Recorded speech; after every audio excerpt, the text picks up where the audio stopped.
Hello student, today I am going to start the remaining part of structural organization of animals. Muscular tissue. Muscles tissue is made up of elongated contractile muscle cells.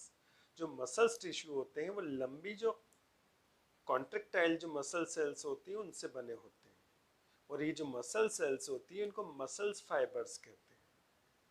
Muscles fibre made up of myofibrils और जो muscles fibres होते हैं ये myofibril से मिलकर बने होते हैं।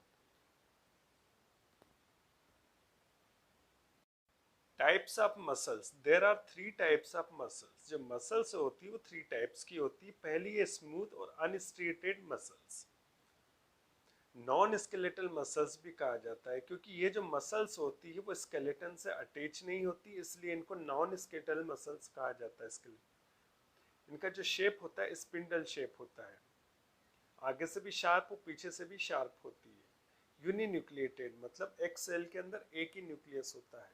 इनकी जो सेल होती है उसके चारों तरफ जो एक लेयर होती है जिसको सार्कोलेमा कहते हैं और इनका जो साइटोप्लाज्म होता है इसको साइटोप्लाज्म न कहते हुए सार्कोप्लाज्म कहते हैं। और सार्कोप्लाज्म के अंदर जो एंडोप्लाज्मिक रेटिकुलम होते हैं उनको एंडोप्लाज्मिक रेटिकुलम न कहते हुए सार्कोप्लाज्मिक रेटिकुलम कहते हैं। ये जो मसल्स होते हैं इनवॉलेंट्री मसल्स होती है। इनवॉलेंट्री का मतलब है ये आपकी विश पे डिपेंड नहीं करती। You can see in this diagram the unstated muscles fiber. जो अनस्ट्रेटेड मसल्स फाइबर होते हैं वो बने होते हैं मायोफाइब्रिल्स के। जो मसल्स फाइबर है इसके चारों तरफ एक लेयर होती है,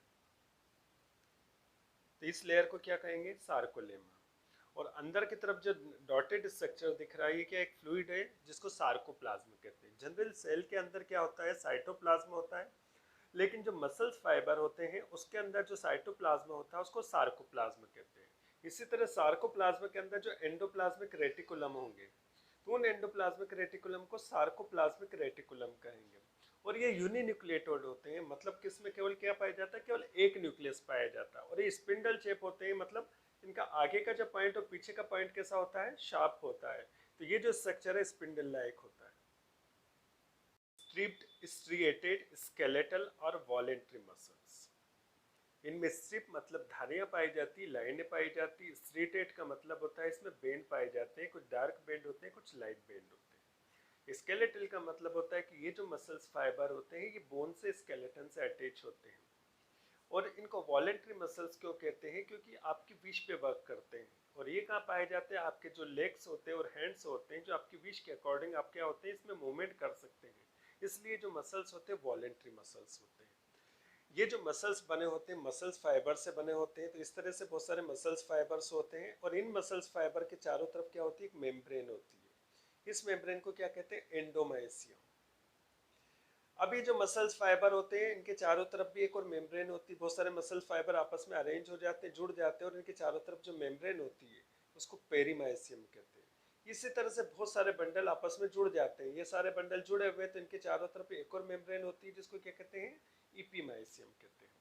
तो सबसे अंदर की तरफ जो मेम्ब्रेन होगी एंडोमाइसियम, उसके बाहर की तरफ जो होगी पेरीमाइसियम और सबसे बाहर की तरफ होगी वो इपीमाइसियम होगी। स्ट्रक्चर ऑफ मायोफाइब्रिल, जो मसल्स फाइबर्स होते हैं उसके अंदर बहुत थिन फाइबर्स होते हैं जिनको मायोफाइब्रिल्स कहते हैं। Each myofibril differentiate into light and dark bend. अगर आप एक मायोफाइब्रिल को देखेंगे तो उसके अंदर क्या है? लाइट और डार्क बेंड पाए जाते हैं जो कि अल्टरनेट फॉर्म में होते हैं। अब देखेंगे लाइट बेंड। जो लाइट बेंड होते हैं वो आइसोटोपिक बेंड होते हैं। In the middle of light bend, जो लाइट बेंड होते हैं उनके मिडिल में क्या पाई जाती है? जेड लाइन पाई जाती है। और दो जेड लाइन के बीच का जो पोर्शन होता है उसको सार्कोमियर कहते हैं। अभी जो सार्कोमियर्स होती है यूनिट ऑफ मसल्स कॉन्ट्रिक्शन होती है। जब हाथ और पैर को आप क्या करते थे? कॉन्ट्रिक्ट करते, रिलैक्स करते हैं, कॉन्ट्रिक्ट और रिलैक्स करते हैं, तो वो किस में होता है? कॉन्ट्रिक्ट और रिलैक्शन एक एक यूनिट में होता है जिससे पूरे मसल्स के अंदर कॉन्ट्रिक्शन होता है। तो जो यूनिट होती है मसल्स कॉन्ट्रिक्शन की उसको सार्कोमियर कहते हैं। और जो लाइट बैंड है इनको आई बैंड भी कहा जाता है। और ये आई बैंड जो बने होते हैं एक प्रोटीन से बने होते हैं जिनको क्या कहते हैं? Actin protein. डार्क बैंड और ए बैंड और एन आइसोट्रोपिक बैंड ये बने होते हैं मायोसिन प्रोटीन के। Etch A band bisected by thin line called H line.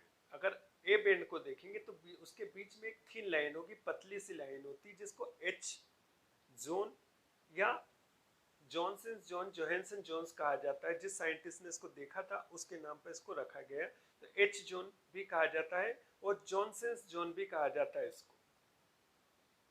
इस डायग्राम में आप देखेंगे स्केलेटल जो मसल्स होते हैं, वॉलेंट्री जो मसल्स होते हैं उसका स्ट्रक्चर। तो ये आपका जो मसल्स है वो किसका है, हैंड का। तो ये जो क्या है मसल सेल्स है सारी। अब जब मसल सेल्स के अंदर आप एक को देखेंगे तो ये क्या होगा, मायोफाइब्रिल्स होगा। तो ये जो एक निकला है क्या है, मायोफाइब्रिल्स। और मायोफाइब्रिल्स में क्या है, ये डार्क बैंड है, ये लाइट बैंड है। तो लाइट बैंड के बीच में क्या है, जेड लाइन है। ये जो लाइन है आपको दिखाई दे रही है, ये जो गोल लाइन है कौन सी लाइन है, जेड लाइन है। तो ये दो जेड लाइन है, एक ये जेड लाइन और एक जेड लाइन है। इस दोनों के बीच का जो एरिया होगा उसको क्या कहेंगे, सार्कोमियर कहेंगे। तो दो जेड लाइन, एक जेड लाइन ये हो गई आपकी और एक ये हो गई। तो इन दोनों के बीच का जो एरिया है वो क्या है आपका, सार्कोमियर है। अब जो सार्कोमियर होता है मसल्स कॉन्ट्रिक्शन की यूनिट होती है। अगर आपको मसल्स कॉन्ट्रिक्शन समझना है तो उसकी एक यूनिट में आप समझ लेंगे तो पूरे मसल्स के अंदर जो मसल्स कॉन्ट्रिक्शन है वो समझ में आ जाएगा। उसी समय जो उसी प्रकार देखेंगे कि अपना जो लाइट बैंड आपने आई बैंड देख लिया, आप देखेंगे डार्क बैंड। तो डार्क बैंड के बीच में भी एक लाइन होती है। इस लाइन को क्या कहें, जो एरिया होता है उसको कहते हैं एच जोन या जॉनसन्स जोन कहा जाता है। तो जो स्केलेटल मसल्स होती है उसके अंदर क्या होते हैं, मसल सेल्स होते हैं। और मसल सेल्स के अंदर मायोफाइब्रिल्स होते हैं और मायोफाइब्रिल्स के अंदर अल्टरनेट फॉर्म में डार्क बैंड तथा लाइट बैंड होते हैं। जो लाइट बैंड होते हैं वो आई बैंड होते हैं और जो डार्क बैंड होते हैं वो ए बैंड होते हैं। आई बैंड के बीच में एक थिन लाइन होती है जिसको जेड लाइन कहते हैं। दो जेड लाइन के बीच का जो एरिया होता है उसको क्या कहते हैं, सार्कोमियर कहते हैं। और इसी सार्कोमियर को क्या कहते हैं, यूनिट ऑफ मसल्स कॉन्ट्रिक्शन कहते हैं। उसी तरह से आप डार्क बैंड को देखेंगे तो डार्क बैंड के बीच में दो लाइन पट्टियां दिखाई देगी। तो ये जो रीजन होता है क्या कहलाएगा, इसका जेड जोन कहलाएगा। कार्डियक मसल्स और इनवॉलेंट्री मसल्स। कार्डियक मसल्स कहाँ होता है, हार्ट में पाया जाता है। इनवॉलेंट्री आपकी विश पे डिपेंड नहीं करता है कि हार्ट आपकी विश के अकॉर्डिंग पंपिंग करता है, नहीं करता है। इसलिए इन मसल्स को क्या कहते हैं, इनवॉलेंट्री मसल्स कहते हैं। ये जो कार्डियक मसल्स होते हैं मेनली कहाँ पाए जाते हैं, हार्ट में पाए जाते हैं। और इनका जो स्ट्रक्चर होता है स्केलेटल मसल्स के जैसा होता है। इनके मसल्स में क्या पाई जाती है, ब्रांच पाई जाती है। और ये ब्रांच आपस में जुड़कर क्या बना लेती है, एक नेटवर्क बना लेती है। और इसी नेटवर्क के द्वारा क्या बनता है, वॉल ऑफ हार्ट बनता है। हार्ट की जो वॉल होती है, हृदय की जो दीवार होती है, वो कार्डियक मसल्स के द्वारा फॉर्म होती है। ये जो स्ट्रक्चर है कार्डियक मसल्स का होता है, इसका पूरा स्ट्रक्चर होता है स्केलेटल मसल्स के जैसा होता है। ये यूनिन्यूक्लिएटेड होती है एक एक सेल के अंदर, लेकिन इसमें क्या निकल जाती है, ब्रांचेस निकल जाती है। और ये ब्रांचेस दूसरे मसल्स फाइबर से क्या होती है, जुड़ जाती है, अटैच होकर क्या बना लेती है, एक नेटवर्क बना लेती है। और यही नेटवर्क किसको बनाएगा, हार्ट की वॉल को फॉर्म करेगा। नर्वस टिश्यू, नर्वस टिश्यू जो होते हैं इसकी यूनिट होती है, इसको न्यूरॉन या नर्व सेल्स कहते हैं। जो नर्व सेल्स होते हैं उसके दो पार्ट होते हैं, अपर पार्ट होता है साइटन या सेल बॉडी और लोअर पार्ट जो होता है एक्सॉन होता है। और जो न्यूरॉन्स होते हैं इनका फंक्शन होता है नर्व इंपल्स को कंडक्ट करना। You can see in this diagram the structure of neuron. Neuron के दो पार्ट होते हैं, ये होता है अपर पार्ट जिसको क्या कहते हैं, साइटोन और सेल बॉडी। और नीचे का जो पोर्शन होता है इसको क्या कहते हैं, एक्सॉन। तो ये क्या है आपका साइटोन और ये वाला पोर्शन क्या है आपका एक्सॉन। साइटोन जो होता है सेल लाइक स्ट्रक्चर है, तो सेल के अंदर क्या होगा, साइटोप्लाज्म होगा। और साइटोप्लाज्म के अंदर बड़े बड़े पार्टिकल्स होते हैं, इन पार्टिकल्स को क्या कहते हैं, निसिल्स ग्रेन्यूल। और बीच में क्या होगा, न्यूक्लियस होगा। अब जो साइटोन होते हैं इससे क्या होता है, थोड़े ब्रॉड थिक प्रोसेस निकलते हैं जिनको क्या कहते हैं, डेंड्रॉन कहते हैं। अब ये डेंड्रॉन आगे की तरफ फाइन ब्रांचेस में डिवाइड हो जाते हैं जिनको क्या कहते हैं, डेंड्राइट कहते हैं। तो साइटोन क्या है, एक सेल लाइक स्ट्रक्चर है, बीच में क्या सिचुएटेड है, न्यूक्लियस, उसके चारों तरफ साइटोप्लाज्म और उसमें कुछ ग्रेन्यूल्स होते हैं जिसको निसिल्स ग्रेन्यूल कहते हैं। इस साइटोन से क्या निकलते हैं, कुछ ब्रॉड थिक प्रोसेस निकलते हैं जिनको डेंड्राइट, जो कि आगे जाकर ये फाइन ब्रांचेस में डिवाइड होते हैं जिनको क्या कहते हैं, पहले डेंड्रॉन होते हैं फिर डेंड्राइट्स में कन्वर्ट हो जाते हैं। एक जो डेंड्रॉन होता है पीछे की तरफ बहुत बड़ा हो जाता है, इसको एक्सॉन कहते हैं। इस एक्सॉन में नीचे की तरफ रूट लाइक स्ट्रक्चर होते हैं जिसको टीलोडेंड्रिया कहते हैं, ये नर्व एंडिंग कहते हैं। अब जो एक्सॉन होता है इसके चारों तरफ क्या पाई जाती है, एक शाइनी लेयर पाई जाती है जो कि कंटिन्यूस फॉर्म में नहीं होती है। ये जो शाइनी लेयर्स होती है इसको माइलिन शीथ कहते हैं। तो ये शाइनी लेयर डिसकंटिन्यूअस फॉर्म में होती है, तो कुछ कुछ जगह पे ब्रेक होती है, तो जिस जगह पे ब्रेक होती है वहां पर डिस्क होती है, तो डिस्क जो होती है उसको कहते हैं नोड ऑफ रेनवियर। इसी तरह से क्या होता है कि जो एक्सॉन की जो नर्व एंडिंग होती है वो दूसरे साइटॉन के डेंड्राइट्स के साथ जुड़ जाती है, और ये जो कनेक्शन होता है इसको साइनेप्सिस कहते हैं। तो जब नर्व इम्पल्स का कंडक्शन होता है तो किस तरह से होता है, एक न्यूरॉन से दूसरे न्यूरॉन में होता है, वो कहाँ पहुंच जाता है, ब्रेन तक पहुंचता है।